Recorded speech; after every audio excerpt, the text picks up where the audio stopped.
sommes dans Proverbe 22.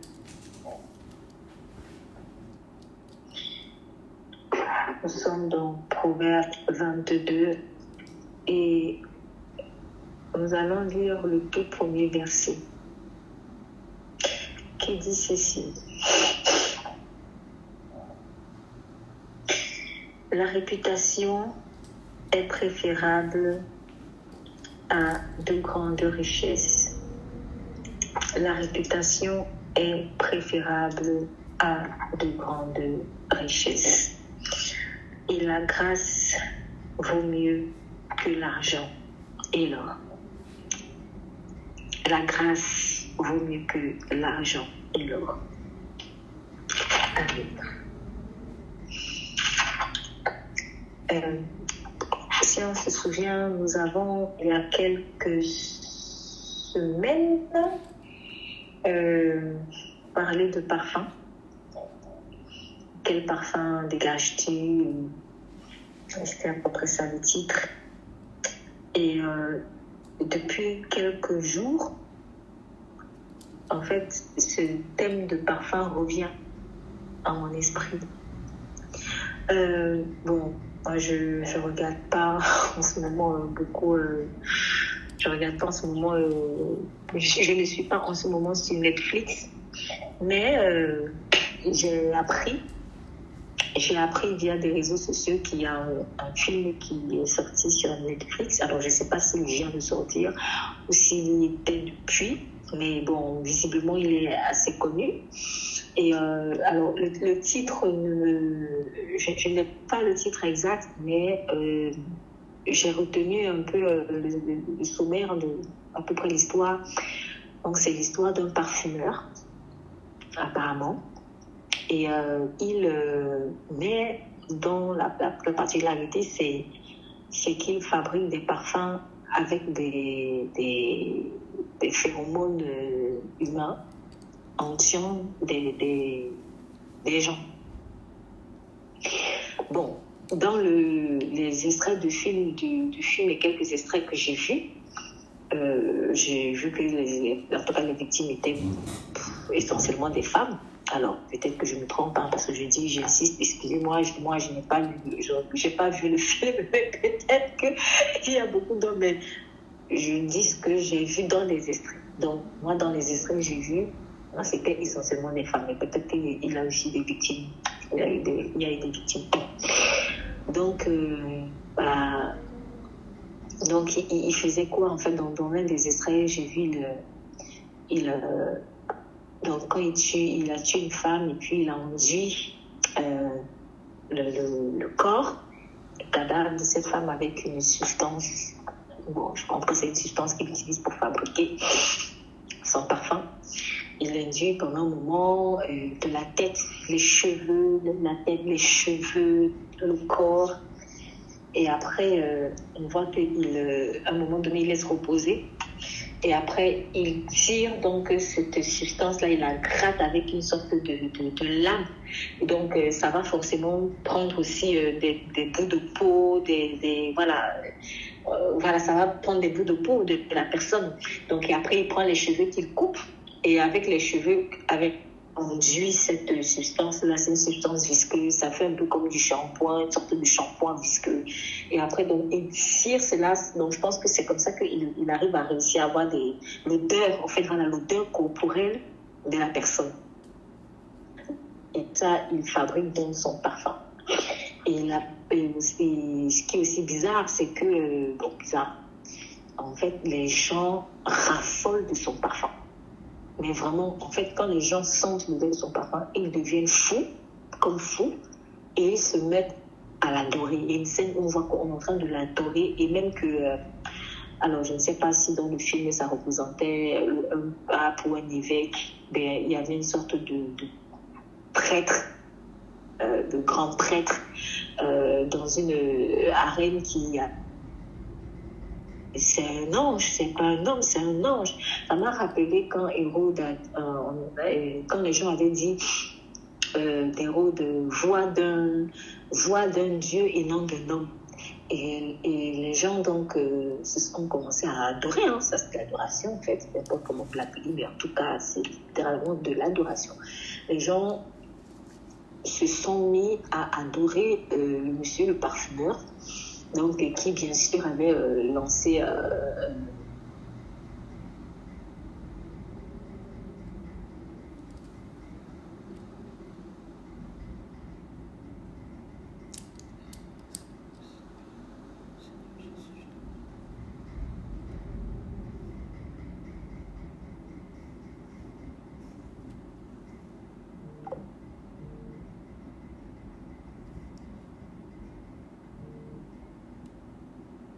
comment est-ce qu'il fabriquait ses parfums. Les gens ne savaient pas comment est-ce qu'il fabriquait son parfum. Donc, ils étaient vraiment attirés par l'odeur qui était très bonne et haute, qui était tellement bonne à tomber. Mais ils ne savaient pas, les gens ne savaient pas que ce monsieur fabriquait des parfums sur le sang des gens. Et puis, je suis aussi tombée, je précise, moi, je cherchais pas, hein, franchement, je scrollais juste quelques secondes pour... parce que j'étais un peu, comme je travaillais, j'avais besoin de faire une pause, un peu besoin de décrocher. Et donc, j'ai pris juste quelques secondes. Et puis, je suis tombée sur le message d'une personne, bon, je ne pense même pas qu'elle soit forcément en Christ, mais qui se met à parler, en fait, de la dangerosité, de certains parfums au travers de recherches qu'il a effectuées. Et il aurait découvert que certains parfums, même de luxe, pour la plupart, seraient faits même avec du sang des bébés. Bon. Aujourd'hui, franchement, rien ne nous étonne. Hein. De toute manière, c'est pas comme si je viens donner un message scoop. Franchement, on ne sait pas trop, on ne sait pas toujours ce qu'on met sur nos corps, que ce soit même les vêtements, les huiles corporelles, le lait corporel et tout ça, donc les maquillages et autres. Mais j'ai envie de dire qu'il ne faut pas quand même tomber dans l'autre extrême où on devient paranoïa. Parce que franchement, c'est que Dieu qui nous garde. C'est que Dieu qui nous garde. Je pense que si on venait absolument la moindre chaussure qu'on achète, le moindre, je sais pas moi, boucle qu'on met, je pense qu'on deviendrait paranoïa. Et c'est parce que Dieu veut. Dieu ne veut pas qu'on commence à focaliser en fait sur ça plutôt que sur notre cœur. Je ne dis pas que l'extérieur n'est pas important. C'est très important. De toute façon, quand ton cœur est pur, ça va se voir à l'extérieur. Mais il faut faire aussi attention au légalisme. Ce n'est pas le message du jour. Ce n'est pas le message du jour. Mais je voulais juste expliquer un peu les circonstances dans lesquelles j'ai vraiment senti dans mon cœur le besoin de revenir sur le parfum. Bon, alors, j'ai juste donné 2 petits signes que Saint-Esprit m'a donné, mais il y en a eu plein d'autres. Mais vraiment. On dit dans Proverbe 22:1, la réputation est préférable à de grandes richesses et la grâce vaut mieux que l'argent et que l'or.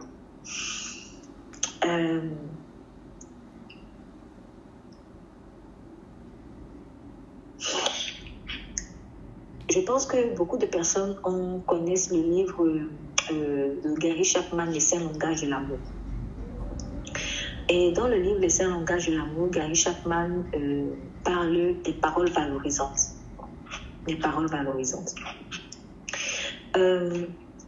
Quand on dit que la grâce vaut mieux que l'argent et l'or, en fait, ici, on est en train de parler de l'amabilité. Il y a dans le commentaire de la Bible annotée, sur ce passage-ci qui dit la grâce, l'aménité dans les paroles et les actes agit comme un charme sur les esprits et les cœurs. Aménité. Donc en fait, quand on parle d'aménité, lorsque on est aimable, en fait, on est aimable dans son attitude, on est aimable dans les paroles. Donc quelqu'un qui est aimable, en fait, voilà, c'est quelqu'un qui pratique l'aménité. Et le Proverbe 22 dit donc la grâce vaut mieux que l'argent et l'or. En fait, une personne qui est gracieuse, une personne qui est aimable, une personne qui, en fait, tu aimes les gens, tu les valorises. Voilà, parce que c'est plus ça que j'avais vraiment à cœur, en fait. J'ai insisté sur sur les paroles valorisantes, ça vaut mieux que l'argent et que l'or. Alors, pourquoi j'y pense? J'y pense parce que j'ai eu à avoir plein de situations, et encore très très récemment, des situations où, par exemple, toi, tu es un homme et tu vis une situation difficile avec ton épouse. Peut-être que cette femme n'aime pas ton épouse, mais bon, tu vis avec elle. Et en fait, et puis ça va pas. Ça va pas. Et quand ça va pas, tu te sens trahi, tu te sens blessé, parce que bon, la personne se serait mal comportée, la femme se serait mal comportée. Donc, je vais prendre le cas d'abord des hommes, après je vais prendre le cas des femmes plus tard. Mais en fait, tu te sens blessé parce que tu as l'impression que malgré tous tes efforts, ça répond pas, et même qu'elle t'a trahi. Donc tu vas te dire, oui, malgré tout ce que j'ai fait pour elle, je lui ai donné beaucoup d'argent. En fait, c'est des choses que j'ai entendu beaucoup et que je continue d'entendre encore aujourd'hui. Je lui ai donné de l'argent, je l'ai fait voyager, tiens, je peux dire ça, je l'ai fait voyager. D'autres diront, on a même des enfants ensemble. Voilà, je l'ai aidé à monter tel projet. C'est grâce à moi même peut-être qu'elle a eu son diplôme. Bref, oui, tu as fait plein de choses pour elle. Et malgré ça, tu te sens trahi. Mais comment est-ce que toi, tu lui parles? En fait, la question, c'est comment est-ce que tu parles à la personne? Je peux aussi prendre maintenant le cas d'une femme. C'est-à-dire que... Et peut-être que tu vas dire oui, vraiment, moi je fais tout à la maison, parce que peut-être toi tu es une bombe du travail. Ouais, c'est moi qui fais le ménage, c'est moi qui fais la cuisine, c'est moi qui fais le c'est moi qui fais vraiment. Voilà quoi. Oui, monsieur vient seulement le soir. Non, bref. C'est vrai que tu fais tout ça, monsieur, c'est vrai que tu fais tout ça, madame, mais comment est-ce que, monsieur, tu parles à cette femme? Est-ce que, au-delà de l'argent que tu lui donnes, au-delà du fait que vous ayez des enfants, au-delà des voyages que tu lui fais faire, des cadeaux que tu lui as donnés, est-ce que tu es quelqu'un qui a de l'aménité? Est-ce que tu es aimable dans tes paroles? Est-ce que tu es aimable? La femme est comme une fleur. La femme est comme une fleur. Et c'est une expérience qui a été faite. Si tu prends une plante et une autre plante, tu proclames maudit la première plante. Oui, tu es laid, tu es ceci, tu ne pousseras pas. Voilà. Que ça. Et bénis l'autre plante. Bénis, c'est bien dit. Parce qu'on dit souvent béni, on croit que on met ça sur le plan strict, spirituel au sens strict. Mais en fait, béni veut dire bien dit. Maudit veut dire mal dit. En fait, c'est ça, très simplement. Maudit, mal dit, béni, bien dit. Donc, tu bénis l'autre plante. Oui, tu es belle, tu vas pousser, tu es comme ci, tu es ça. Ça, c'est des expériences que j'ai faites. La plante qui a aussi les mauvaises paroles se fane. Celle qui a aussi les belles paroles. Elle pousse. C'est pas des expériences scientifiques. Je pense que beaucoup de gens connaissent ça. Donc, la femme, elle est comme une fleur. Il faut faire très attention à comment, en fait, on lui parle. Et je dis parce que je sais que beaucoup d'hommes dont l'esprit n'est pas encore renouvelé par le Saint-Esprit, même chrétiens, parce que la sanctification est progressive. Il y a même des gens qui sont comme Jésus, mais l'amour de Dieu n'a pas encore vraiment transformé son cœur à un certain niveau. On va dire ça comme ça, parce que la sanctification est progressive. Donc, pour eux, les femmes, elles sont trop émotives. Ouais, c'est pas ça. Elle n'a pas choisi d'être femme. Elle n'a pas demandé à Dieu de la créer avec cette délicatesse et cette sensibilité à comment tu lui parles. Même si elle veut jouer la dure, c'est-à-dire, non, c'est pas grave. Moi, je supporte. À un moment donné, elle va craquer. Parce qu'elle n'est pas, entre guillemets, permettez-moi l'expression, c'est pas un robot, mais elle n'est pas programmée pour encaisser tout le temps des paroles dévalorisantes. C'est très important. Donc, vraiment, les hommes qui pensent qu'il suffit de cadeaux, il suffit de lui acheter des chaussures et des sacs, il suffit de la faire voyager, ou il suffit même de donner de l'argent à ses parents, à sa famille, de soutenir sa famille, d'accueillir sa famille, de lui faire des enfants. C'est pas que ça. Il faut l'aimer en parole aussi. On dit souvent, n'aimez pas seulement en parole, mais aimez aussi en acte. Mais aujourd'hui, je vais dire, n'aimez pas seulement en acte, mais aimez aussi en parole. Parce que l'amour en parole, c'est un langage d'amour à part entière. C'est trop important, à part entière. La grâce vaut mieux que l'argent et que l'or. Donc, une femme aujourd'hui, elle peut te dire, oui, c'est vrai, tu m'as fait ci, tu m'as fait ça, tu m'as donné beaucoup d'argent et beaucoup d'or. Mais je n'ai pas reçu grâce de la part de tes lèvres. Il manque la grâce sur tes lèvres. N'est-ce pas, Isaïe a dit, ô Seigneur, ma bouche est impure et je vis au milieu d'un peuple aux lèvres impures. Et pourtant, elle avait déjà l'onction. Donc, je fais aussi une parenthèse pour ceux qui disent qu'ils ont l'onction, sont même peut-être pasteurs, certains de Dieu, peu importe, bishop, archibishop, tout ce que vous voulez. Et ils croient que c'est le fait d'avoir l'onction qui va seulement séduire la femme. On ne séduit pas la femme seulement avec l'onction. Il faut avoir de l'aménité. Il faut être aimable aussi avec tes paroles.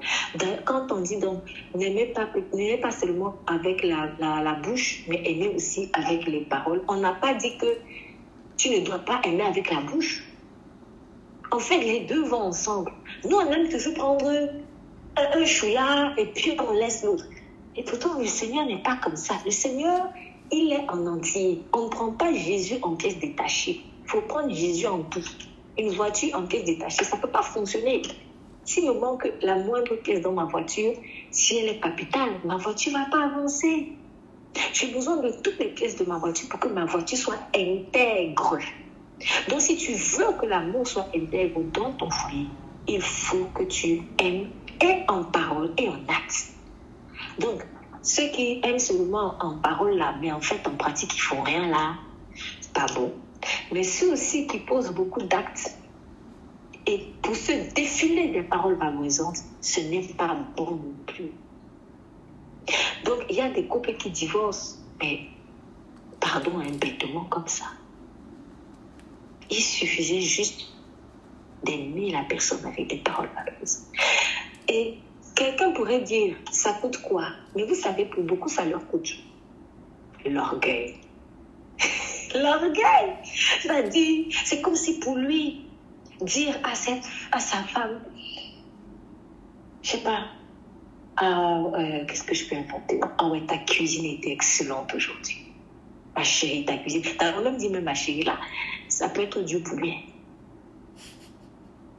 L'orgueil. Oh là là là là là là là. Il y a des cultures, après parfois aussi c'est culturel. Il y a des cultures où vraiment appeler quelqu'un ma chérie, oh, la personne préfère aller à l'orgueil. Ça fait penser à Naaman. C'est vrai, hein? Je n'exagère pas. Ça fait penser à Naaman. Vous savez, Naaman, quand il allait voir Élisée, et Élisée lui a dit, va te laver dans le Jourdain. Il est venu voir Élisée. Pour ceux qui ne connaissent pas l'histoire, je me rappelle, il est venu voir le prophète Élisée parce qu'il avait la lèpre. Donc, sa servante l'a conseillé d'aller voir le prophète Élisée en Israël. Donc, Naaman a quitté la Syrie. Lui, c'était un général d'armée, général. Donc, c'est un guerrier. Il a habitué à combattre. D'ailleurs, il venait de sortir d'une guerre où ils ont eu la victoire sur les Israélites. Livré en passant Israël à la Syrie parce que Israël s'était détourné de Dieu.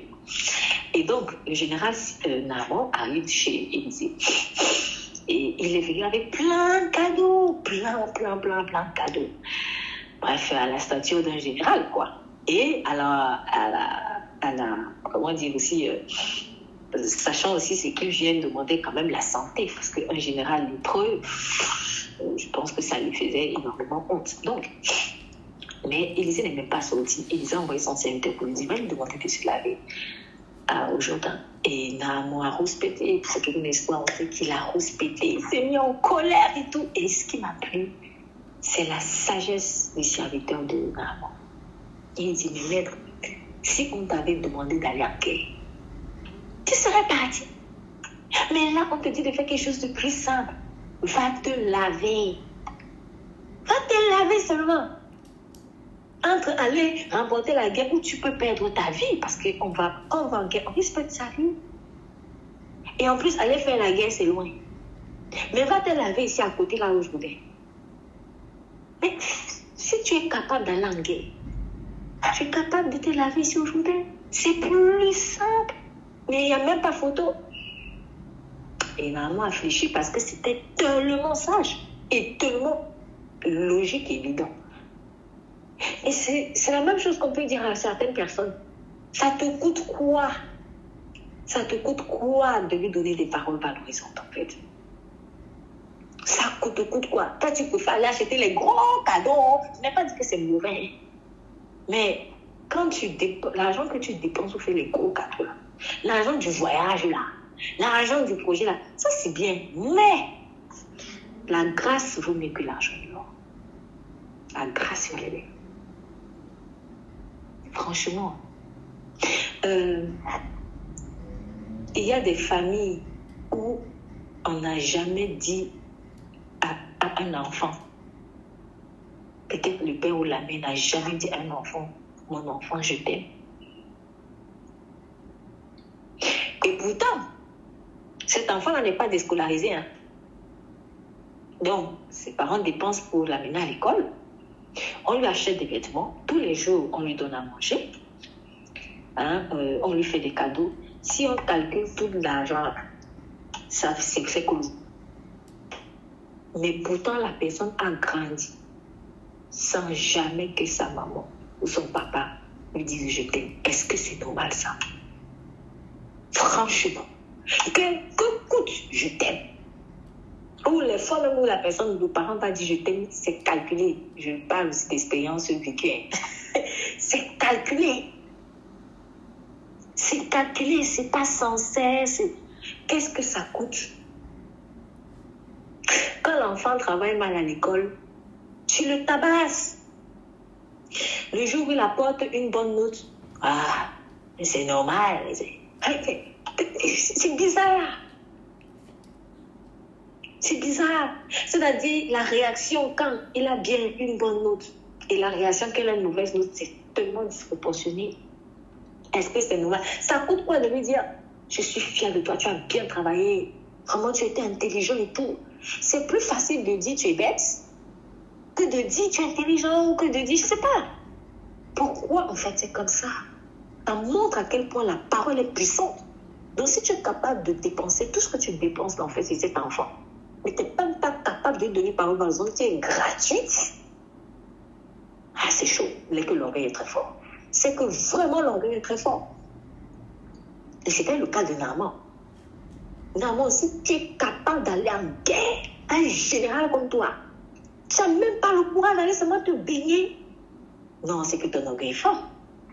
On te demande une chose plus simple, alors que toi tu as déjà fait des choses plus compliquées.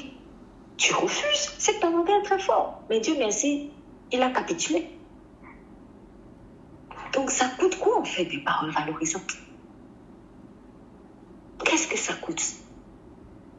Oui, mais tu vois, moi je ne sais pas parler, mais est-ce que tu as appris? Ou est-ce que tu veux apprendre? Aimons aussi en parole.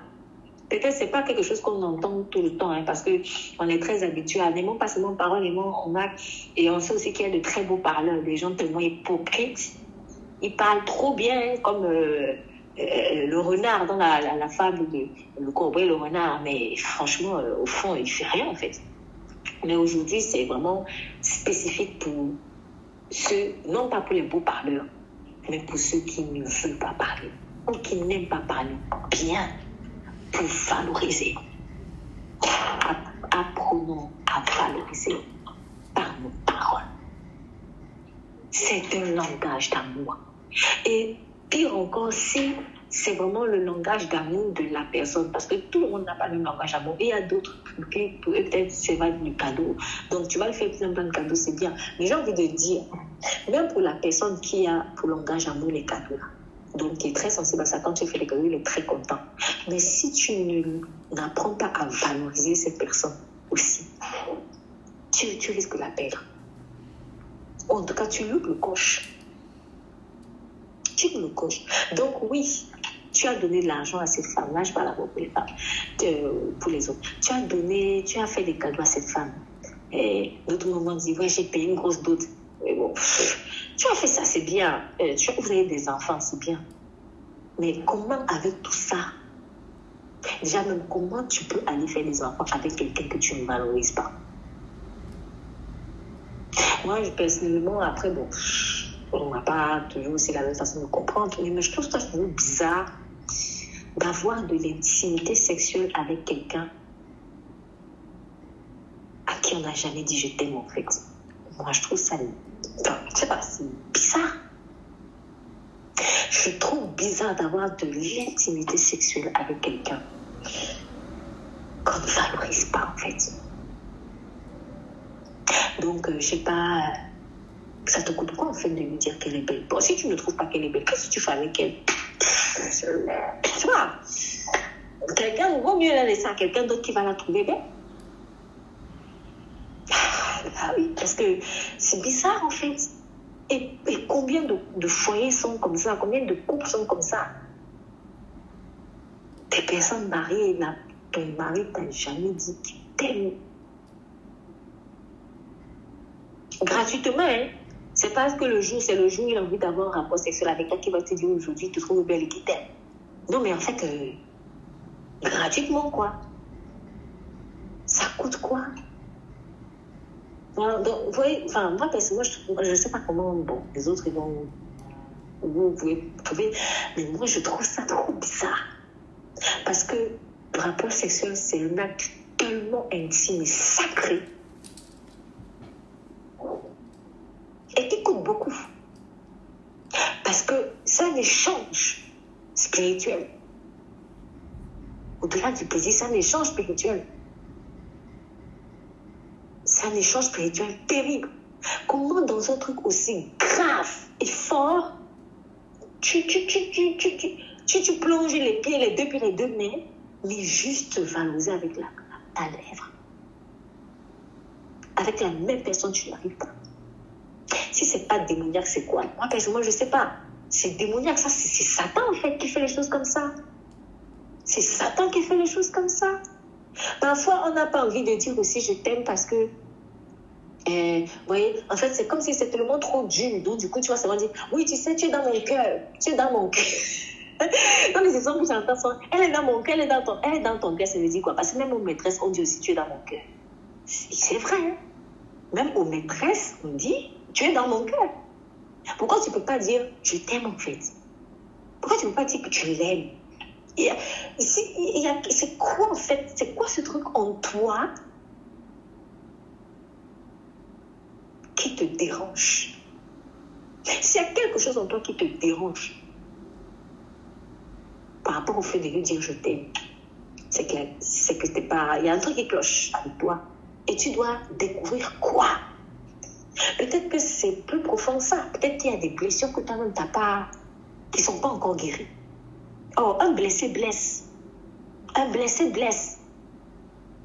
Un blessé blesse, ça veut dire que si tu es blessé et que c'est à cause de cette blessure-là que tu n'arrives pas à dire je t'aime à cette personne qui est censée être ta femme, obligé, tu vas blesser ta femme même sans t'en rendre compte. Peut-être elle ne te dira pas, mais tu vas la blesser. Parce qu'un blessé, fatalement, il blesse. Une personne restaurée sera facilement aussi un instrument de restauration. Donc, pourquoi tu n'arrives pas à dire je t'aime? Peut-être parce que toi, on ne te le disait jamais. Bon, mais c'est des choses que tu dois comprendre, tu dois découvrir, tu dois t'arrêter et faire une introspection. Et idéalement, avec le Saint-Esprit. Parce que soi-même, on ne peut pas se juger. Mais avec le Saint-Esprit, c'est plus facile. Il faut demander à Dieu. En fait, il faut être sincère avec Dieu. Parce que c'est lui l'amour en personne. Dieu, je ne sais pas dire je t'aime. j'arrive pas.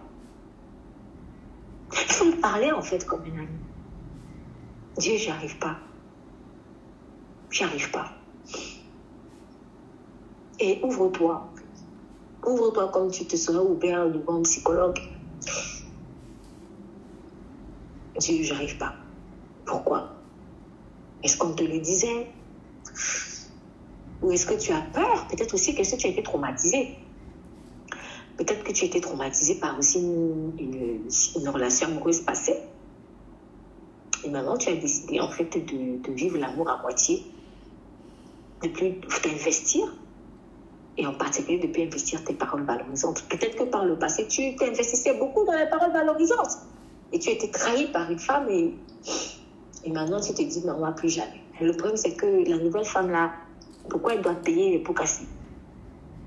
C'est injuste. C'est injuste, elle n'a rien demandé. Elle n'a rien demandé. Et elle a eu le courage de se mettre avec toi. Pourquoi elle doit payer les pots cassés? Donc, toi, tu as vécu l'injustice, c'est vrai. Mais est-ce qu'elle doit aussi... Elle va vivre du coup double injustice.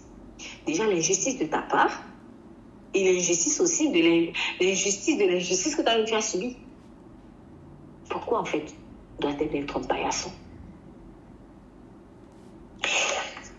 Nous avons besoin de Jésus-Christ afin qu'il nous apprenne à valoriser l'autre. Nous avons besoin de Jésus-Christ afin qu'il nous apprenne à aimer comme lui il est, tant en parole qu'en acte. C'est Jésus seul qui saura nous montrer comment aimer l'autre. Parce que quand on aime l'autre, on ne l'aime pas avec en lui imposant notre langage à nous.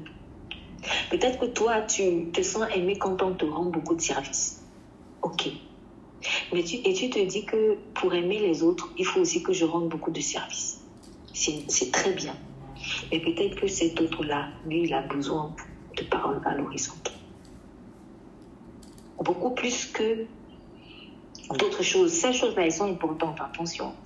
Les services que tu lui rendras, c'est important. Les cadeaux, ils sont très importants. Qu'est-ce que je peux citer d'autre? Il y a tellement de choses. Mais à ce moment-là, cette personne, elle a besoin de paroles valorisantes. C'est comme ça qu'elle se soigne. Qu'est-ce que, pour ceux qui ont donné leur vie à Jésus-Christ, surtout quand ils étaient dans une religion différente, une religion, bon, différente, en guillemets, parce que Jésus, c'est pas une religion, mais qui en tout cas qui était dans une religion quelconque, on va dire ça comme ça, et qu'ils embrassent Jésus-Christ, ou si vous voulez la vraie religion, si on peut l'appeler comme ça, en tout cas Jésus-Christ. Qu'est-ce qui les a attirés? Pour tous, en temps normal, c'est l'amour. Il y en a qui, dans leur religion, en fait, leur Dieu ne leur a jamais dit ça.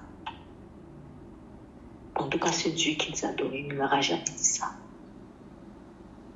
Jamais. Et moi, j'aimerais peut-être parler aussi à quelqu'un qui tu es dans une religion et tu maudis même les chrétiens, tu détestes les chrétiens, tout ça. Tu vas même les traiter de faibles. Faibles pourquoi? Parce qu'ils aiment. L'amour n'est pas faible, l'amour est fort. La preuve, tu n'arrives même pas à dire je t'aime. Peut-être. Mais oui, tu n'arrives peut-être pas à dire toi je t'aime en fait. La preuve, c'est que tu n'arrives pas à aimer tes ennemis. Alors, c'est qui le vrai faible? Et c'est qui le vrai fort? Donc, ceux qui disent la religion chrétienne, c'est pour les faibles, hein. C'est bien sûr à l'envers. Tout est à l'envers. C'est la croix inversée. On voit à l'envers. On voit à l'envers. Donc, si j'ai envie de parler avec ce langage de religion chrétienne, je dirais que la religion chrétienne, c'est pas pour les faibles, au contraire.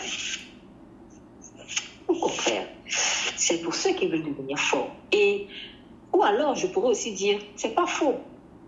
Parce que, personnellement, je suis venue à Jésus parce que je me sentais faible. Hein?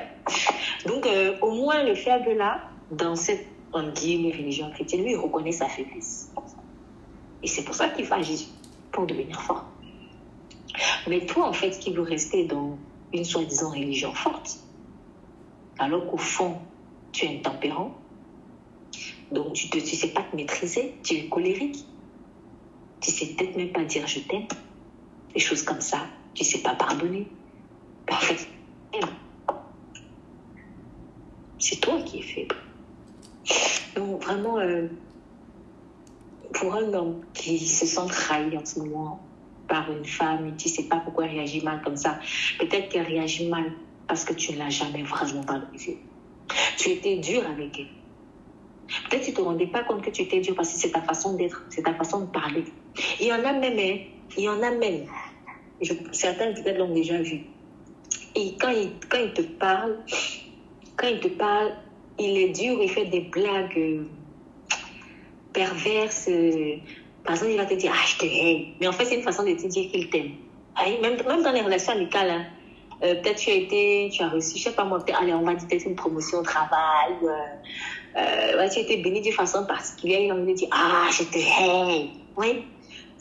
Mais en fait, au début, ce genre de choses, je ne voyais pas ça comme ça, mais plus le temps passe, plus ça commence un peu à me déranger.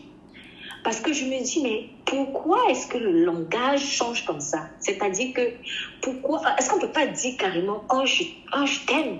Mais en fait, pour dire à la personne que tu l'aimes, tu dis, je te hais. En fait, ça passe comme des blagues et tout. Mais en fait, il faut faire attention à ce genre de choses. Parce que moi, je pense que c'est le prince de ce monde qui est en train d'instaurer son royaume. C'est-à-dire, ça me fait penser à, vous voyez, quand quelqu'un te viole. Il te viole et on te viole et te dit, mais en fait, c'est parce que je t'aime. Oui, c'est bizarre. Et maintenant, nous aussi, on capte ça. C'est-à-dire, pour dire, je t'aime à ton ami, je te hais. Ou alors, je sais pas moi, vous avez fait un examen, telle personne a réussi, je la déteste. Mais en fait, c'est pour dire, ouais, je l'apprécie bien, mais en fait, je la déteste. Ouais, tout est bizarre. Le langage de l'amour est en train de s'effriter, là. Il faut qu'on fasse attention. Ou alors, tu m'énerves. Mais c'est juste pour dire, en fait, pourquoi tu ne peux pas simplement dire, waouh, c'est génial ce que tu as fait. Waouh, je t'apprécie. Waouh, je sais pas. On n'arrive pas. On est plus à l'aise en disant quelque chose de dévalorisant pour valoriser la personne. C'est bizarre. C'est bizarre. En tout cas, Jésus, lui, ne fait pas ça. Voilà. Et c'est Jésus que nous, on doit écouter. Voilà. Donc, quand tu as bien agi, quand tu as fait quelque chose de bien, le Seigneur ne va jamais te dire, je te hais. Alors là, c'est net, quoi. Ça passe pas. Il va pas dire, tu m'énerves, mon enfant. Oui, même dire que c'est bizarre, ça c'est Satan. C'est Satan. Satan te viole et après il te dit qu'il t'a violé parce qu'il t'aime. Ouf. Tout est inversé. Apprenons à aimer. Apprenons à aimer. Aimer aussi en parole. J'ai pas envie que maintenant quelqu'un se sente brusqué dans cet élan de l'amour là en parole, mais il faut que tu fasses quand même l'effort. Si tu réalises que c'est trop difficile pour toi, il faut que tu fasses l'effort de placer ça devant Dieu et dire, papa, je réalise que je ne sais pas aimer en parole. J'arrive pas, aide-moi. Il faut réaliser que tu es malade de ça. Il ne faut pas faire genre, oui, c'est pas, de toute façon, on va s'esquiver là en donnant beaucoup de cadeaux, en donnant l'or et l'argent. Non, il ne faut pas s'esquiver derrière le langage d'amour. Confronte ce langage d'amour. Apprends-le. Apprends à le parler. Sinon, tu vas perdre beaucoup de bonnes relations. Peut-être tu ne vas même jamais te marier. Si tu continues comme ça, parce qu'en tout cas, la femme, c'est une fleur. Toi, je parle maintenant. Mais j'aimerais maintenant parler aussi à des femmes, parce qu'il y a des femmes. Waouh, la bouche, pardonnez-moi, mais c'est vraiment comme une poubelle. Quand elle ouvre la bouche, elle ne sait pas bénir. Et quand elle bénit là, c'est toujours pas intérêt. C'est toujours pas intérêt. Il n'y a jamais, c'est gratuit. Mais vraiment, là, je dis, mais quand je dis la bouche, je le dis parce que, enfin, c'est par rapport à des visions aussi que j'ai eues. Hein. Je n'ai pas vraiment, pardonnez-moi, c'est pas une insulte. Mais moi, je dis comme Dieu me montre les choses dans le monde spirituel. C'est-à-dire, tu vois que, en fait, la personne, elle vit au milieu de mouches. C'est terrible. Et du coup, c'est ces mouches-là Quand il ouvre la bouche, mais ça tue. Tu sais pas dire, tu sais pas bénir en fait, tu sais pas. Mais nous avons été tous contaminés en Éden. On était tous contaminés. Parfois même on sent, moi ça m'est arrivé, hein. En fait on sent que j'ai envie d'apprécier quelqu'un. Mais il y a un truc en toi qui te bloque. Je sais pas. Si tu trouves la personne élégante, tu as envie de lui dire qu'elle est élégante, dis-lui. Mais parfois, il peut y avoir une lutte. Vous voyez, ce truc-là, c'est la chair. Soyons libres de valoriser les gens. Soyons libres. Je ne dis pas maintenant qu'il faut qu'on tombe dans un autre système parce que c'est tout système-là, je parle en connaissance de cause, qui fait que si aujourd'hui tu n'as pas valorisé quelqu'un, vraiment, tu commences à être dans la culpabilité comme si... Non, on ne demande pas d'être bavard à outrance. Mais quand même, de temps en temps, dis ce que tu penses quand c'est bien. Parce que par rapport à ces femmes, ça dit, elles sont souvent très fortes pour dire... En tout cas, moi, je dis toujours la vérité. Moi, je dis toujours ce que je pense. Mais bizarrement, quand tu vois ce qu'elles disent, soit disant dans la franchise, très souvent, c'est des paroles méchantes. Mais elle ne va pas dire, je dis ce que je pense pour te trouver peut-être belle, pour te trouver, je ne sais pas moi, élégante, pour te trouver travailleuse, pour te trouver intègre. Ce n'est pas pour bénir. Quand il faut dire ce qu'elle pense, quand elle te voit peut-être intègre, juste, elle ne va pas te bénir comme ça. Elle ne va pas valoriser ça. Mais dès qu'elle te voit faire un faux pas, oh ouais, tu es comme ça. Et là, bizarrement, elle dit ce qu'elle pense. Ouais, c'est pas normal. C'est pas normal. La grâce vaut mieux que l'argent et l'or. La grâce vaut mieux que l'argent et l'or. C'est un parfum qu'on dégage sur les gens, en fait, quand on les valorise. C'est un parfum.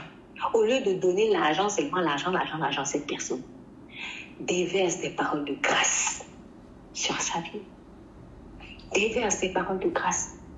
Et quand, après avoir déversé des paroles de grâce, maintenant tu ajoutes encore, si tu veux, l'argent et l'or. C'est là où l'argent et l'or, là, c'est excellent. C'est excellent. Moi, je connais des témoignages d'une femme qui était tout le temps, toute sa vie, et jusqu'à présent, moi, je vous parle, ça fait plus d'une vingtaine d'années, dévalorisée par son mari. Mais quand je dis dévalorisée, c'est des insultes et des moqueries quotidiennes. Et pourtant, un jour, il lui a fait un anniversaire surprise.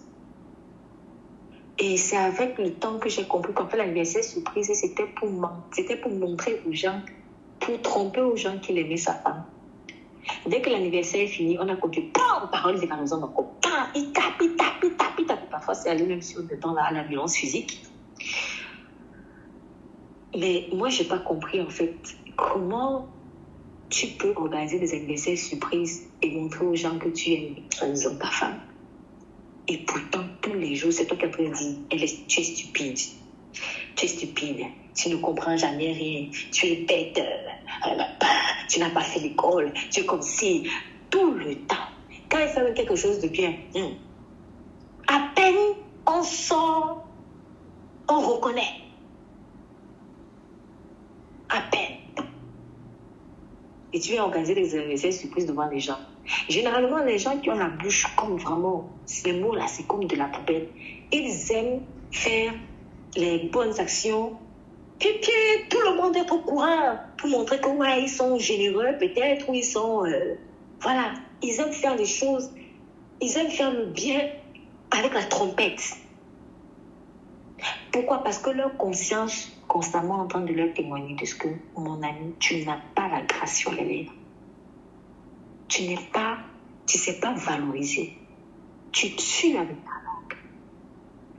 Du coup, pour se faire bonne conscience, ils vont donc te couvrir d'argent et d'or devant tout le monde. Regardez, je l'ai couverte d'or et d'argent devant tout le monde. Tu ne vas même pas faire ça en cachette. Parce que le Seigneur aussi a dit, c'est que ta main droite fait, que la main gauche ne sache pas. Mais toi, quand tu veux faire le bien, il faut que toute la population soit au courant. Et comme pourtant, tous les jours, tu parles mal. Tu casses les gens, tu critiques, tu ne sais pas valoriser. Qu'est-ce que ça coûte? qu'est-ce que ça coûte? Puisque c'est gratuit, mais en fait, ça ne coûte que l'orgueil. Ça ne coûte que l'orgueil.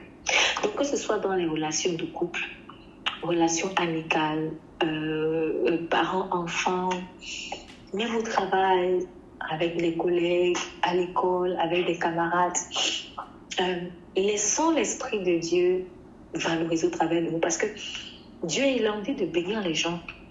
Et Dieu est tellement humble qu'il veut passer par nous, parce que Dieu peut parler directement à la personne, mais il sait peut-être que cette personne ne le connaît pas. Si cette personne entend une grosse voix qui est en train de lui dire « Ah, toi tu es beau », et là, la personne elle va avoir peur, elle n'est pas familière encore à la voix de Dieu. Et parfois, Dieu parle très doucement, avec tellement de douceur. Mais quand la personne, son esprit n'est pas régénéré, donc la communication avec Dieu est compliquée. Donc, il faut que Dieu passe par un être humain comme toi.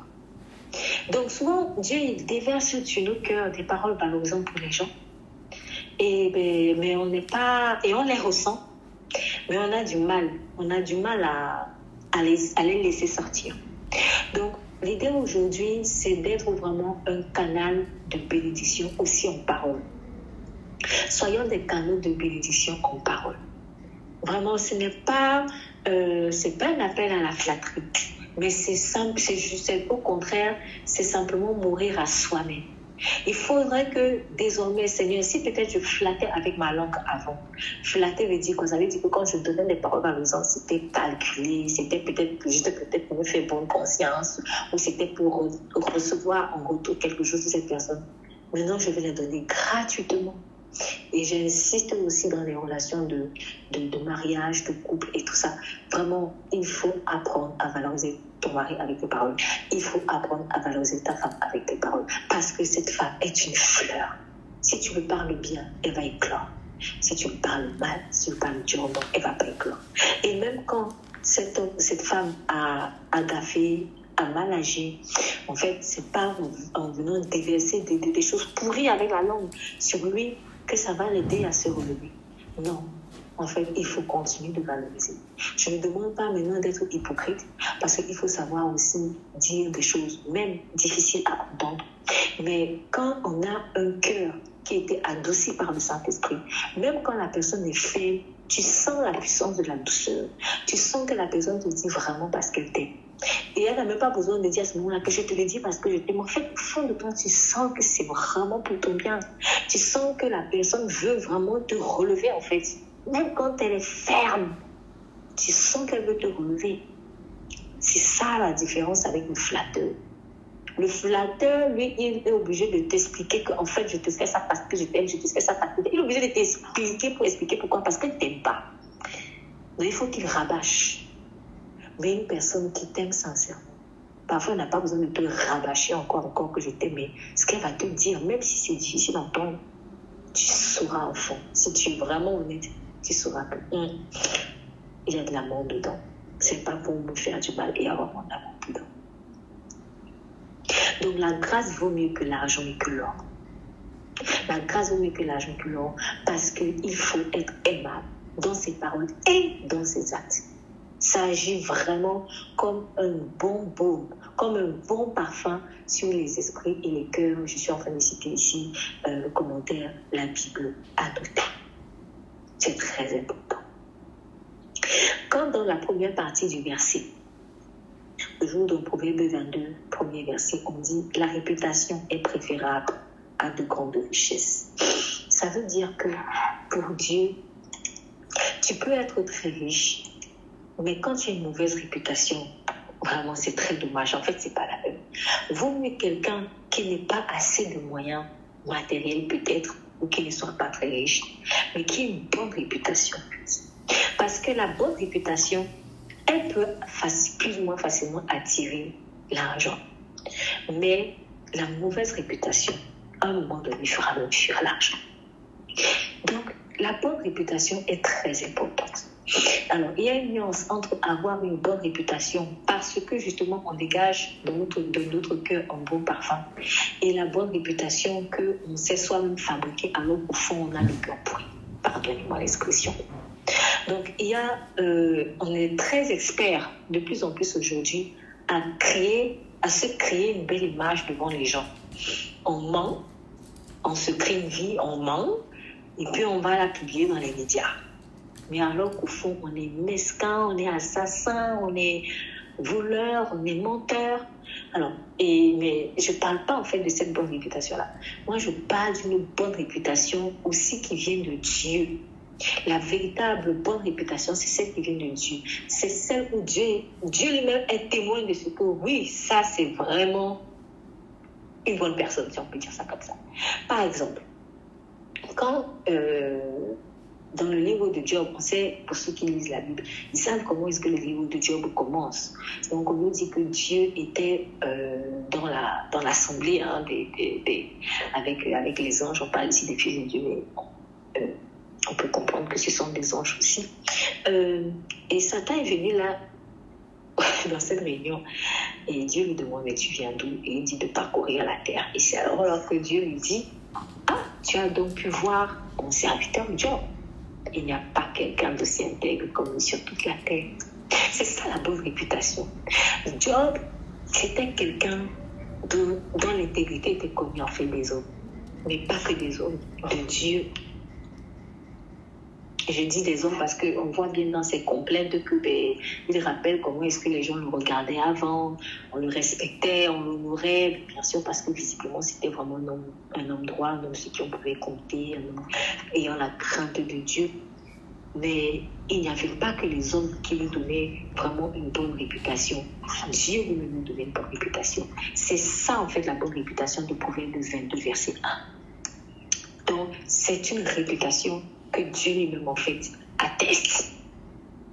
Et d'ailleurs, quand Dieu atteste que tu es une bonne, atteste que là vraiment tu es agréable, c'est lui qui va dégager le bon parfum en fait, vraiment de ta réputation ailleurs.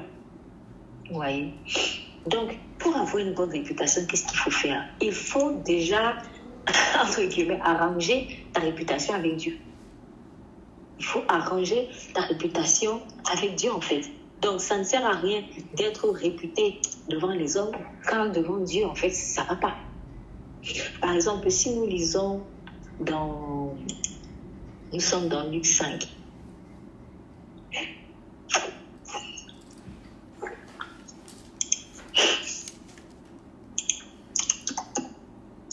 Nous sommes dans le livre de Luc. Voilà. D'abord, Luc chapitre 4. Il y a Luc 5, mais il y a Luc chapitre 4. Jésus, ici, en partie du verset 14. Jésus, ici, était dans le désert. Jésus était dans le désert. Il a fait 40 jours là-bas de jeûne, donc sans manger, bon, peut-être sans boire. Bon, certains disent qu'il a bu, d'autres disent qu'il n'a pas bu. Moi, personnellement, après cette parenthèse que je fais, moi, personnellement, qu'il ait bu, qu'il n'ait pas bu, mais ça ne m'étonnerait même pas qu'il n'ait pas pu boire parce que on sait que on voit dans le livre de Deutéronome, c'est Deutéronome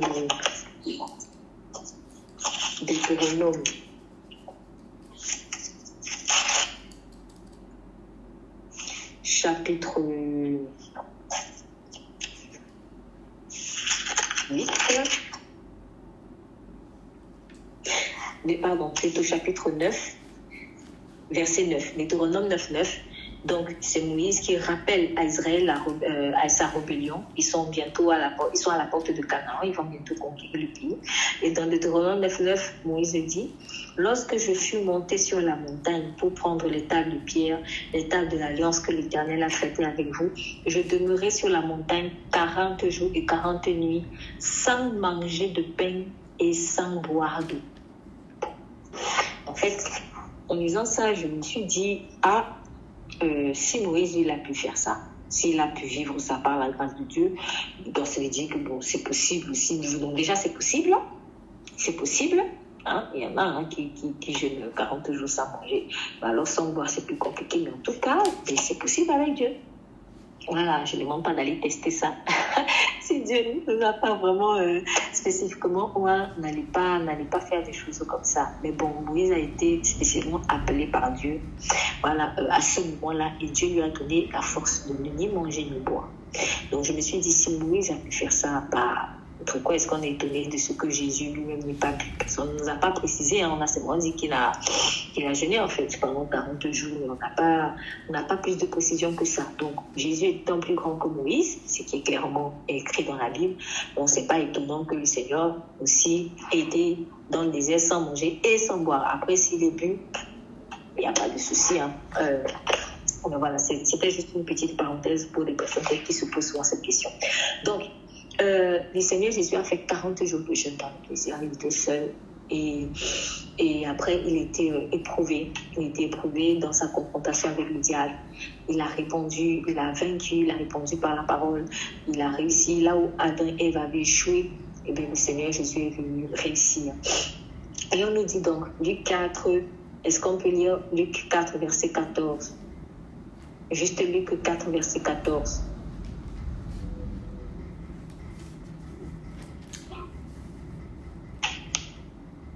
Jésus, revêtu de la puissance de l'Esprit, retourna en Galilée et sa réputation gagna toute la région. Amen. Amen. Voilà. Jésus, revêtu de la puissance de l'Esprit, donc retourna en Galilée et sa renommée se répandit, voilà, dans tout le pays. Voilà. Donc, alors, remarquez à quel point la renommée, on dit que la renommée, j'ai dit la renommée, en fait, c'est l'image du parfum. Regardez à quel moment le parfum de Jésus s'est répandu. C'est quand il est sorti de son temps d'intimité avec le Père. Un temps d'intimité, mais surtout un temps de brisement. C'est un temps de brisement, en fait. Donc, franchement, pour ceux qui sont friands de parfum, et c'est une bonne chose, hein, avis aux parfumeurs, aux parfumeuses, hein, ceux qui aiment beaucoup les parfums, moi, personnellement, j'aime bien, en fait, le parfum aussi, mais on aime bien les bonnes odeurs. Mais en fait, c'est ça que je me disais justement cette semaine, que beaucoup de personnes, certaines personnes, après c'est vrai que vous parlez d'une personne en particulier, mais j'ai compris que c'était aussi à plusieurs personnes, pour plusieurs personnes que ce message a adressé. Certaines personnes, en fait, cachent leur mauvaise odeur véritable, leur mauvaise odeur de la bouche ou du cœur, en fait, en étant friands du parfum. C'est-à-dire, ils se mettent plein de parfums, ils aiment plein de parfums et tout ça, mais en réalité, c'est un mal-être. En fait, c'est la pourriture qu'il y a dans leur être intérieur, qu'ils essayent de camoufler. Vous voyez, c'est comme certaines personnes maniaques. Je ne dis pas que tous les maniaques, c'est le même problème qu'ils ont, mais de ce que j'ai pu observer. En fait, la maniaquerie est une tendance à cacher, en fait, la saleté qu'il y a dans le cœur. En fait, c'est que ta conscience te témoigne de ce que tu es sale. Et te témoigne de ce que tu es sale. Et tu ne sais pas trop comment réagir par rapport à ça. Peut-être tu ne comprends même pas, en fait, que c'est ta conscience qui te parle, je ne sais pas. Mais tu sens que ton âme est sale. Et du coup, tu nettoies. Tu nettoies partout, mais en fait, tu fais les choses à l'envers. Ce n'est pas le nettoyage extérieur, c'est le nettoyage de l'intérieur de la coupe, en fait, qu'il te faut. Quand tu nettoies seulement l'extérieur, alors que c'est l'intérieur qu'il faut nettoyer. Imaginez comme vous allez dans un restaurant, on vous présente un plat, vous voyez que le plat est très propre à l'extérieur, mais à l'intérieur, tu vois des trucs bizarres. On nettoie d'abord l'intérieur de la coupe, avant de nettoyer l'extérieur. Et c'est pareil donc pour toi, peut-être toi qui es trop friand du parfum. Là, j'insiste souvent sur les gens où ils aiment ça trop. Hein? Est-ce que tu aimes le parfum pour les bonnes raisons? Quel est le parfum de ton cœur? Quel est le parfum de ta bouche? Quel est le parfum des paroles qui sortent de ta bouche? Vaut mieux être avec quelqu'un qui a une odeur neutre, mais qui a vraiment de la grâce sur les lèvres, qu'avec quelqu'un qui sent bon, entre guillemets, mais oh là là, quand il ouvre la bouche, c'est que pour casser. Enfin, il ne sait pas aimer. Ou il ne sait pas dire du bien. Et quand il le dit, c'est des miettes. C'est des miettes. Mais ça ne coule pas. Voilà, ça ne coule pas. Oh, le Seigneur a quand même promis que celui qui va boire à son eau vive des fleuves d'eau vive couleront de son sein. Donc, quand toi, c'est que les gouttes de bonnes paroles qui sortent de ton sein, c'est que tu es sec. Si dans un pays où il y a la sécheresse, il ne pleut que un jour, et puis ça s'arrête comme ça, est-ce que ça sera suffisant pour faire des récoltes? Est-ce que ça sera suffisant pour travailler la terre?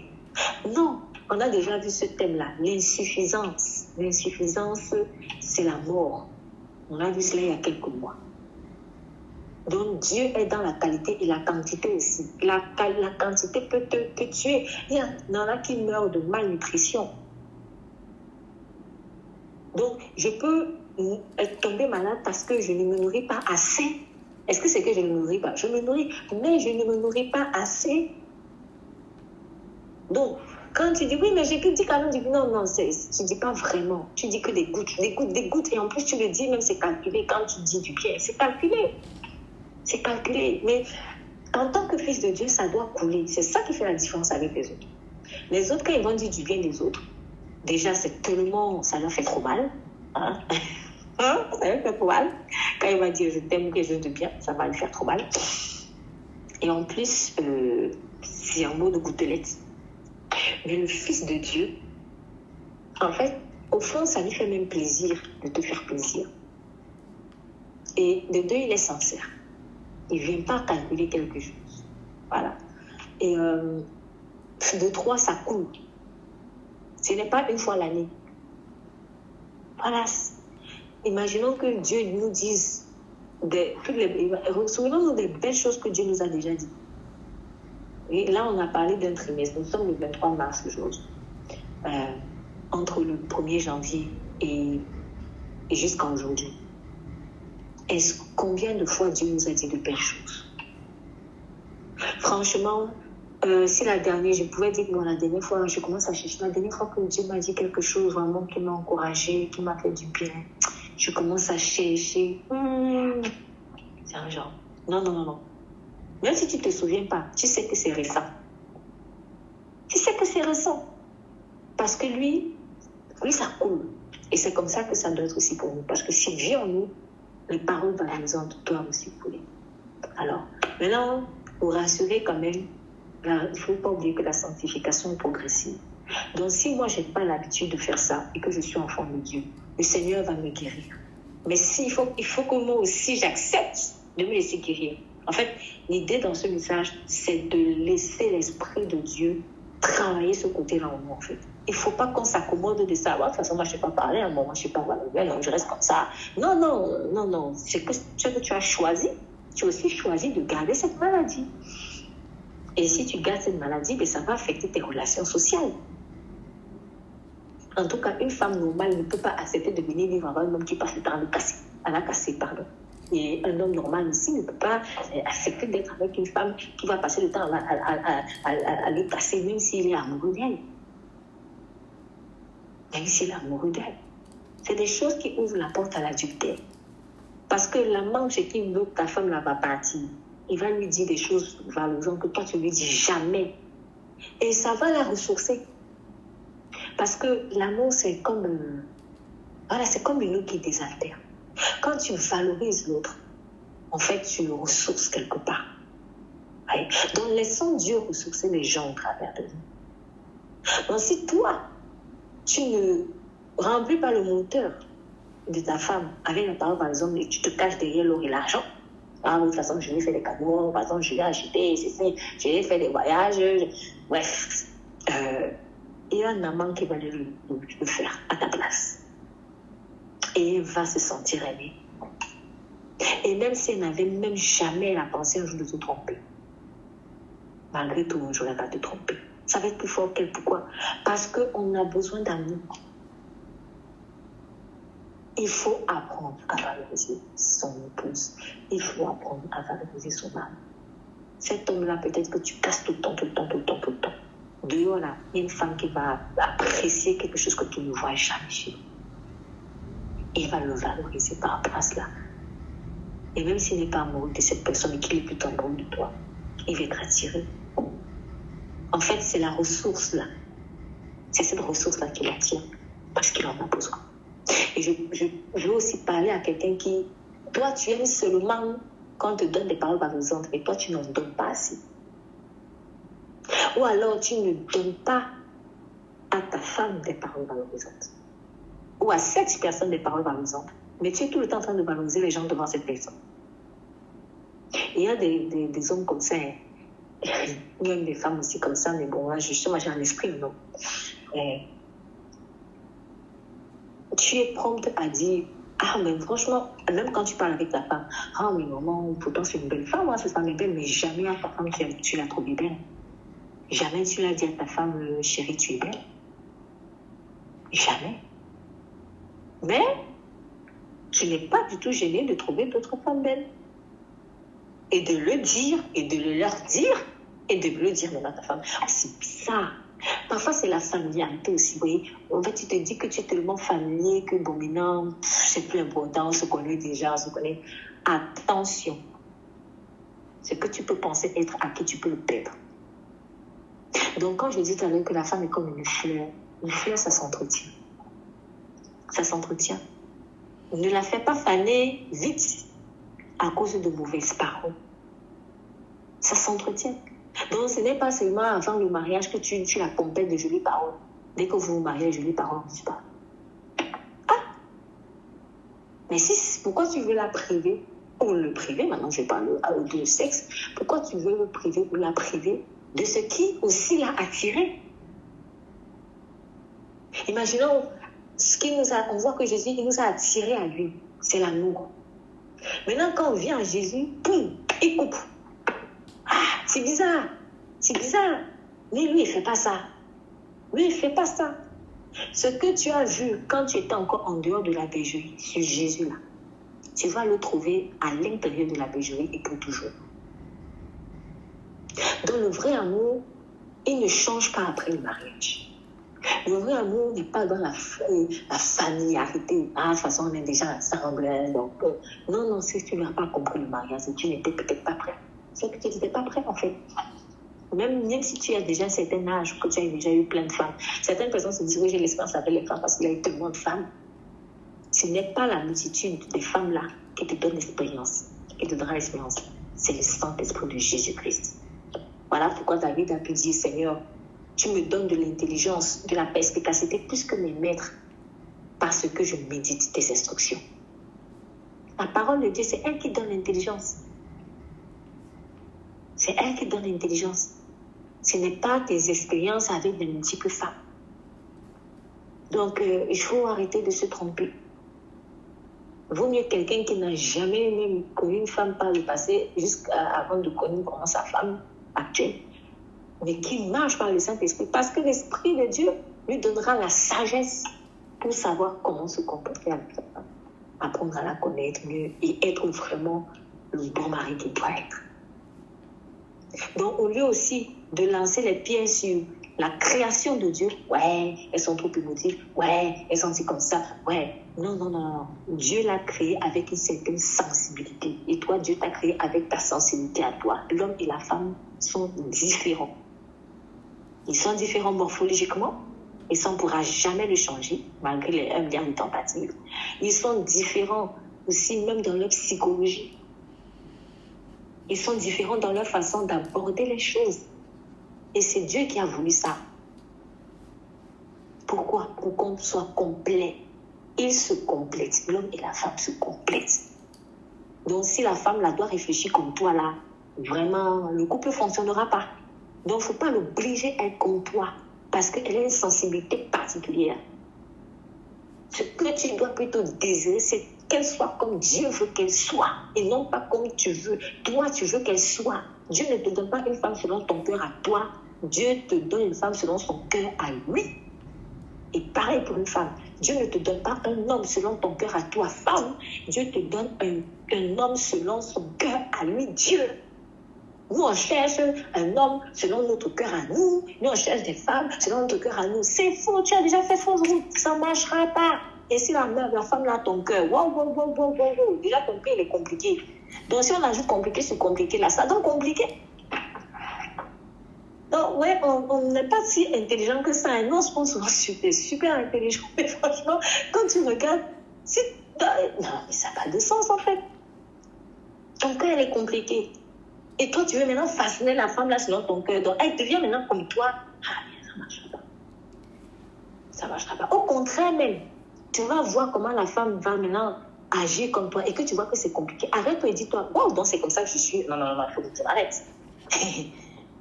Minimum, fais même au moins ça. Même ça, on ne fait même pas. On n'est même pas honnête. On lance encore la pièce sur l'autre. Mais c'est toi qui as voulu qu'il soit comme toi. Mais là, elle est comme toi. C'est compliqué. Mais reconnais que c'est toi qui est compliqué. Tu as le miroir maintenant devant toi. Oui. Donc, il vaut mieux se battre, peut-être par exemple dans la prière, et que ce conjoint-là ressemble à Jésus. C'est tout. Voilà. Donc, lui, il doit ressembler à Jésus. Toi, tu dois ressembler à Jésus. Et c'est en Jésus que vous allez vous retrouver. Parce que compliqué plus compliqué, ça donne compliqué. Fois deux. Non? Dieu ne nous donne pas un homme selon notre cœur à nous, mais un homme selon son cœur à lui. En tout cas, c'est toujours. Voilà, c'est Dieu.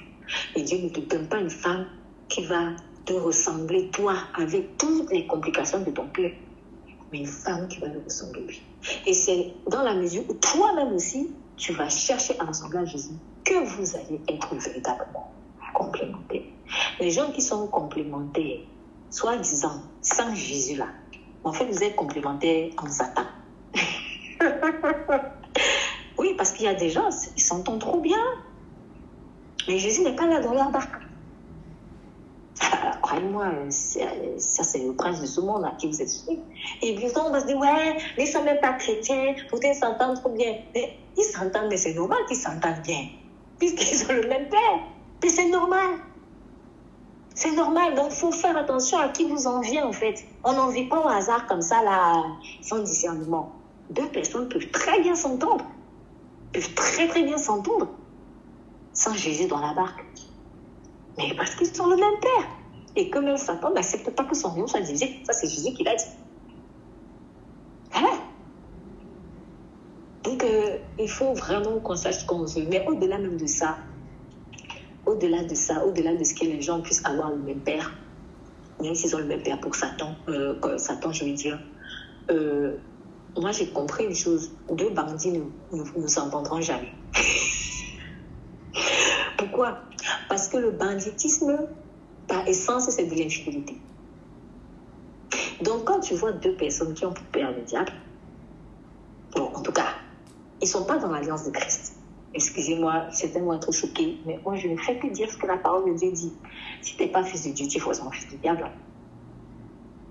Si on n'est pas fils de Dieu, on est forcément fils du diable. Il n'y a pas moitié, un camp neutre. Donc, que je sois au courant ou que je ne sois pas au courant, si je ne suis pas fils de Dieu, je suis fils du diable. Il suffit de voir mon caractère. Là, le Seigneur Jésus a dit, vous avez les mêmes désirs que votre Père.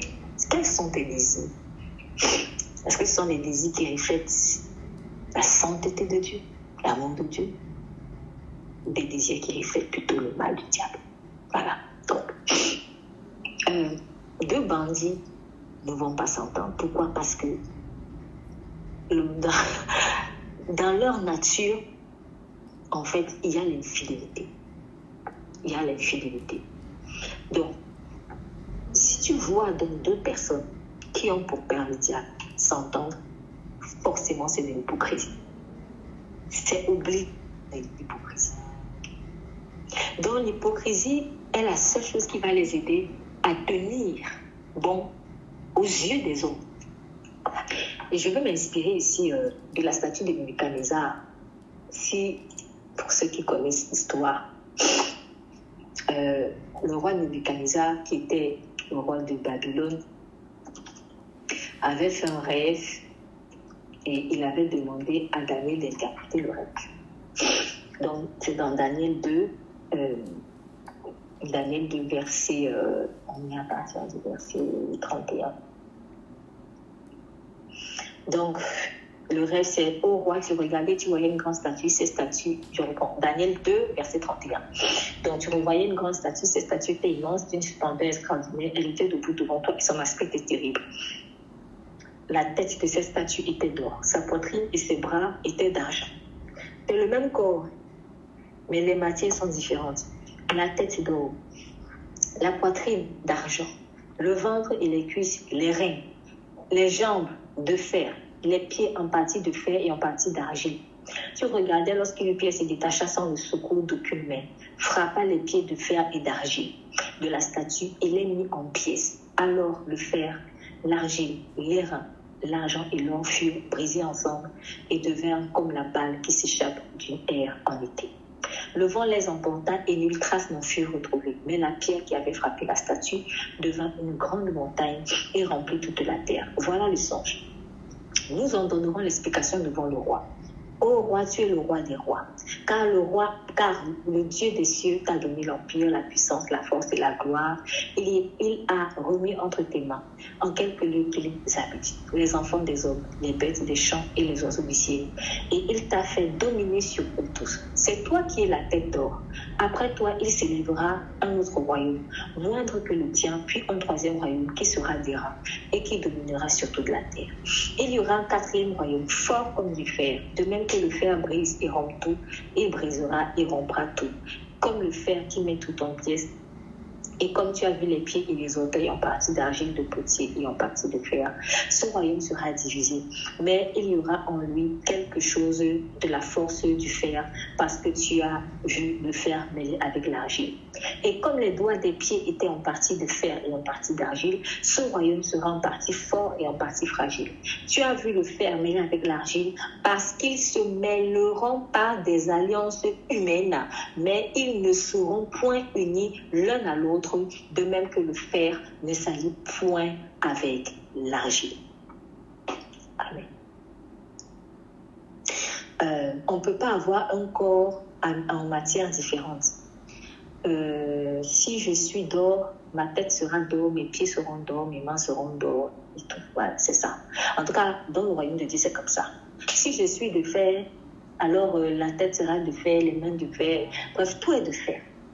Mais quand un, c'est l'or, dans le même corps, l'autre, le fer, l'autre, les reins et tout ça, c'est normal que quand la pierre frappe, ça se brise. Et pourtant, on dit ailleurs que la corde à 3 brins ne se rompt pas facilement. Donc, tu peux lancer tous les pierres que tu veux. Quand la corde est à 3 brins, ce qui représente Jésus, le mari et la femme, ça ne va pas être brisé. Pourquoi? Parce que c'est la même nature. La nature sainte de Jésus coule sur cet homme et sur cette femme-là. Ils sont de la même nature. Mais en fait, quand c'est divisé, ce qui est l'essence même du royaume des ténèbres, quand vous êtes divisé dans vos ambitions, dans vos ambitions, en fait, par exemple, mais ça ne tiendra pas. Dès que la pierre de Jésus frappera, ça ne tiendra pas. Donc, moi, je pense que le royaume des ténèbres, il sera voué toujours à l'échec parce que deux parties ne peuvent pas s'entendre. Ils sont par essence tous deux infidèles. Donc, s'ils s'entendent, ça sera l'hypocrisie. Ça sera en mode de statut de Nebuchadnezzar. Un jour, ça va tomber. Donc, j'ai une pensée en particulier pour les gens qui croient que tu peux aller voler le mari d'autrui et te marier avec lui. Ça ne marchera pas. Ça ne marchera pas. On ne s'assoit pas sur... on ne s'assoit pas dans le champ de trouver et on croit qu'on va susciter comme ça. Il est écrit la pèlerie, une pèlerie ne peut pas couvrir les eaux d'une autre pèlerie. Assurément, au cours de sa vie, s'en ira. C'est dangereux. Tu ne peux pas couvrir les yeux d'une autre personne. Chacun prend ses yeux et chacun les couvre. Chacun travaille son champ et chacun mange les fruits. Il ne faut pas aller voler le malin dans le champ du tout. Il ne faut pas aller voler. Chacun doit travailler son champ. Chacun. En tout cas, un mariage qui est fondé sur l'adultère, il ne pourra pas subsister devant la pierre de Jésus. Il ne pourra pas. Donc, c'est pour cela que je dis, deux bandits ne peuvent pas s'entendre. Donc, les gens qui malheureusement ne sont pas dans l'alliance de Christ, n'ont pas encore vraiment donné leur vie à Christ. Mais le foyer, s'il tient, c'est en apparence. Mais à vrai dire, si tu grattes, tu verras que peut-être ils ne vont pas divorcer par honte. Voilà, oui. Les gens, ce genre de choses. Ils sont restés seulement, ils ont dû trouver une autre raison pour rester ensemble, mais qui n'est plus l'amour. Parce que hors alliance de Christ, l'amour peut-être ne dure que 3 ans ou quelques années, mais il ne dure pas. Il n'est pas éternel. Mais en Christ, l'amour est éternel. Quand en Christ, cette personne que tu as épousée, tu l'aimes. Et dans l'éternité, vous verrez encore. Peut-être que vous ne serez pas mariés femmes, mais l'amour sera même forcément encore plus grand. Vous serez ensemble en fait. Mais hors alliance de Christ, vous ne serez plus ensemble. Vous serez séparés. Si même vous vous êtes aimés, en guillemets, toute la vie, puisque vous n'avez pas donné votre vie à Christ, vous irez en enfer. Et alors là, en enfer, vous serez séparés. Vous serez séparés. Donc ça sert à quoi? Il vaut mieux s'abandonner à Jésus. Le Seigneur a dit dans sa parole, voici, je mets le chemin de la vie et le chemin de la mort devant toi. Choisis ou la vie ou la mort. Donc, je sais que ce que j'ai dit là, certaines personnes, en tout cas, elles vont être touchées, mais en dehors de ce que j'ai dit, Dieu avait déjà commencé à vous parler dans votre cœur. Donc, de telle sorte que peut-être que ce que je dis, c'est que confirmation. Il faut choisir la vie. Franchement, il faut choisir la vie. Il vaut mieux se marier dans l'alliance de Christ. Il ne faut pas faire les choses hors alliance. Ce n'est pas parce que tout le monde est dans le concubinage que toi aussi tu dois aller dans le concubinage. Tu es hors alliance de Christ. Et ne te dis pas que comme tu es chrétien, le fait de t'accommoder du concubinage, voilà, tu es quand même chrétien. Fais très très attention. Faites très très attention en fait. Parce qu'avoir des rapports sexuels avec quelqu'un ou se comporter avec quelqu'un comme si tu es son mari alors que tu n'es pas son mari, c'est très très grave, c'est la mort. Jésus a bien dit à la femme samaritaine, tu as eu 5 maris et celui avec qui tu vis n'est pas ton mari. C'est pour dire que Dieu, en tout cas, toi tu peux dire devant tout le monde c'est ma femme, c'est ma femme, c'est ma femme, tu ne l'as jamais épousée. Mais Jésus il te dit ce n'est pas ta femme. Comme il a dit à la femme samaritaine, il le sait. Donc ne croyons pas que, comme je disais la dernière fois, nous on croit que ça force de publier ce que nous on croit être vrai devant les gens, ça va finalement être vrai. Le diable, pour fabriquer la vérité, lui passe par la publication à outrance. Donc, à force de te dire la même chose, ça va devenir la vérité. C'est comme ça dans le monde des ténèbres. Mais dans le monde de Dieu, c'est pas comme ça. Une chose est d'abord vraie avant d'être publiée. Ce n'est pas qu'elle est mensonge et après, quand elle est publiée, elle devient la vérité.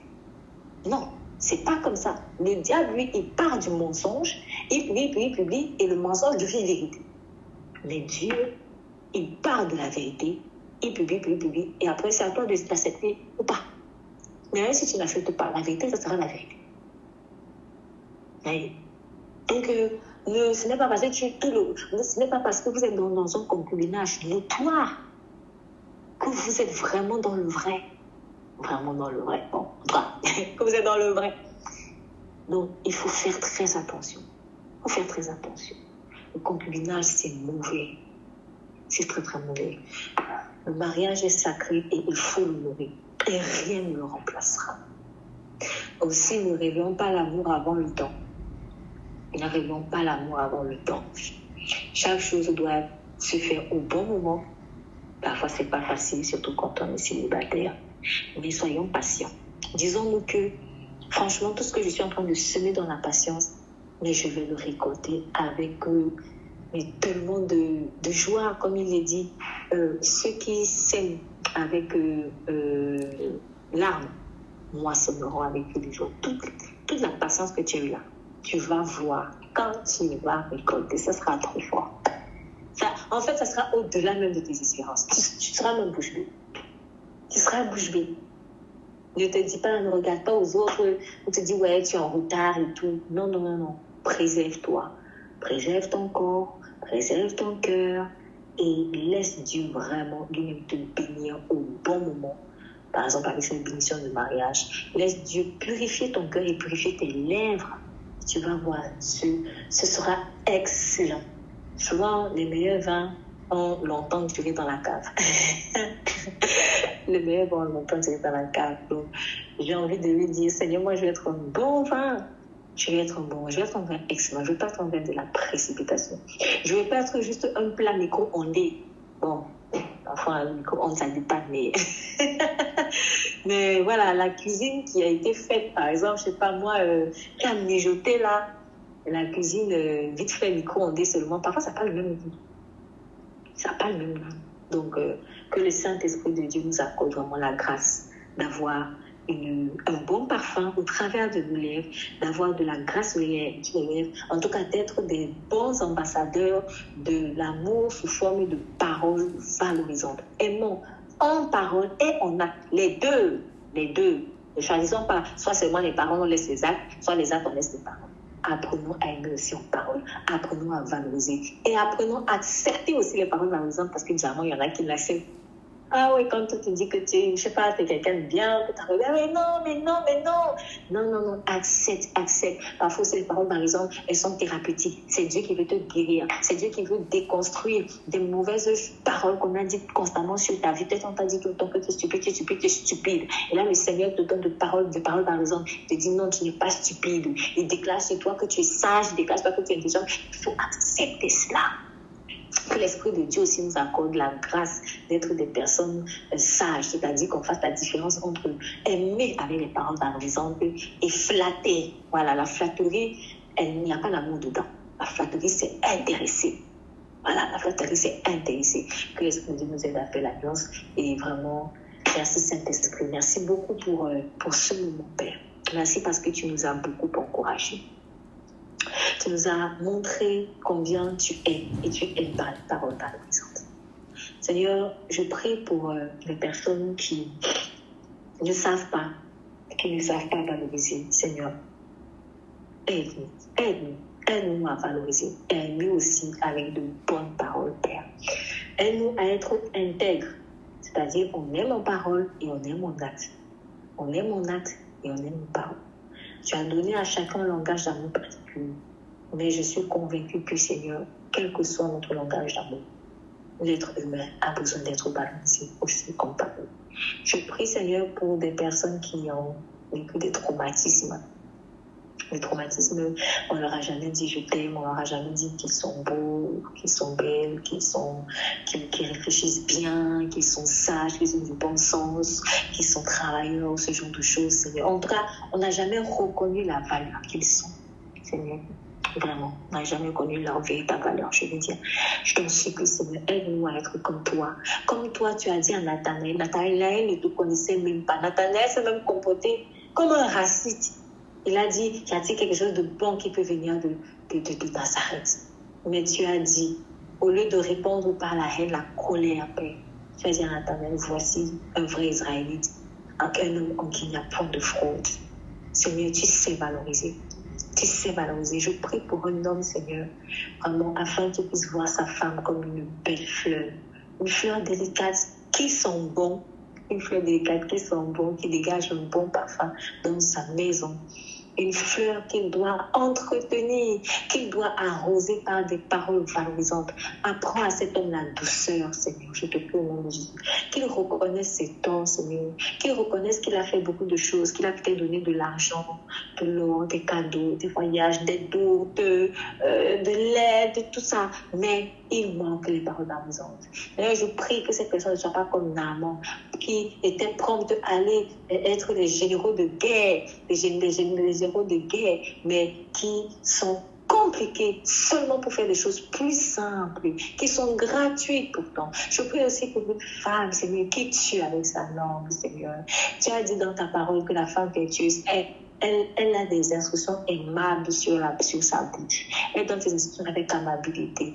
Et je prie pour qu'une femme, vraiment, qui a besoin de douceur sur les lèvres, qu'elle les reçoive par l'eau purificatrice de Jésus-Christ. Qu'elle accepte, Seigneur, de se laisser purifier par toi. De la même manière que tu as purifié, Seigneur, Isaïe dans le temple. Il a reçu, Seigneur, cette pierre en braise par un séraphin. Oui, Seigneur, envoie ton ange purifier la bouche de cette femme, Seigneur. Envoie ton ange purifier sa bouche, Seigneur. Envoie ton eau pure sur le cœur afin que la bouche aussi soit un canal de bénédiction et non plus de malédiction. Seigneur, je te prie vraiment pour toute personne qui est touchée par ce message et qui est qui focalisent seulement sur l'argent, l'argent, l'argent. Ce n'est pas que l'argent, ce n'est pas que l'argent, mais c'est aussi les paroles valorisantes, c'est aussi l'amour, c'est aussi l'amour. Seigneur, montre que l'amour vaut plus que tout. Montre que l'amour vaut plus que tout. Je prie, Seigneur, pour des enfants qui ne reçoivent pas d'amour de leurs parents. Ils ne sont pas encouragés, valorisés par leurs parents, et pourtant on leur donne tout le temps des cadeaux, de la nourriture et plein d'autres choses. Et même les parents ne donnent pas de l'attention, se disant que c'est bon, il va déjà à l'école, je donne déjà les cadeaux, il y a la nounou. Je t'en supplie, Saint-Esprit, rétablis ces relations familiales. Rétablis ces relations familiales parce que ces enfants ont besoin d'affection. Ils ont besoin d'avoir des moments de qualité aussi avec leurs parents, Seigneur. Je te prie également pour des parents qui sont dans une situation particulière où ils ne peuvent pas avoir leurs enfants tout le temps. Et ça leur fait mal. Seigneur, je te prie qu'ils puissent trouver refuge en toi. Je te prie, Seigneur, que là où ils peuvent avoir l'impression qu'à cause de séparation temporaire ou définitive, Seigneur, ils ne sont pas de bons parents. Je te prie, Seigneur, que tu leur fais voir les choses comme comme toi tu vois. Seigneur, je t'en supplie. Ce n'est pas le fait de ne pas avoir physiquement un enfant qui fait qu'on soit une mauvaise mère ou un mauvais père. C'est l'Esprit de Dieu en nous qui fait de nous un bon père et une bonne mère, qui ait des enfants ou pas, parce que la mère, ce n'est pas d'abord celle qui accouche uniquement, c'est celle qui accouche dans l'esprit pour Dieu. Le père, ce n'est pas seulement celui qui donne la semence physiquement, mais c'est celui qui est un véritable père dans l'esprit, un père de cœur. Ô Seigneur, fais de nous vraiment des hommes et des femmes qui enfantent tant dans l'esprit que dans le naturel, ô éternel Dieu. Tu as donné à Paul, à ton serviteur Paul, le don du célibat. Tu lui as fait grâce de cela et pourtant il était un véritable père. Il est un véritable père pour Timothée, pour Tite et pour plein d'autres personnes, Seigneur. Je te prie dans le nom de Jésus-Christ que tu nous fasses voir les choses ainsi. Oui, il était vraiment père. Abraham n'a eu qu'un fils. Oui, en tout cas, qu'un fils que toi tu as reconnu, mais il a aussi Ismaël. Le Seigneur, tu as dit, va donner ton fils Isaac, ton unique. C'est toi qui as dit ton unique, Seigneur, parce que c'était Isaac que tu avais choisi. Et pourtant, il est le père d'une multitude aujourd'hui. Et pourtant, beaucoup de personnes se targuent d'être descendants d'Abraham. Ce n'est pas dans la quantité d'enfants qui fait qu'on soit un véritable père, mais c'est l'attachement à toi, ô éternel Dieu. Je prie donc pour une personne peut-être qui n'a jamais enfanté, ou qui peut-être dans sa vie n'enfantera jamais, peut-être qu'elle se dit qu'elle a un âge où elle n'enfantera jamais. Seigneur, même si cette personne est dans la situation de Paul, où il n'a pas peut-être d'enfant physique, mais je t'en supplie, fais-en un père, fais-en une mère à tes yeux, dans le nom de Jésus-Christ. Merci pour toutes les situations par lesquelles nous passons, qui nous font réaliser ce que c'est que véritablement l'amour selon Dieu. C'est au nom puissant de Jésus que nous avons prié. Amen, amen, amen.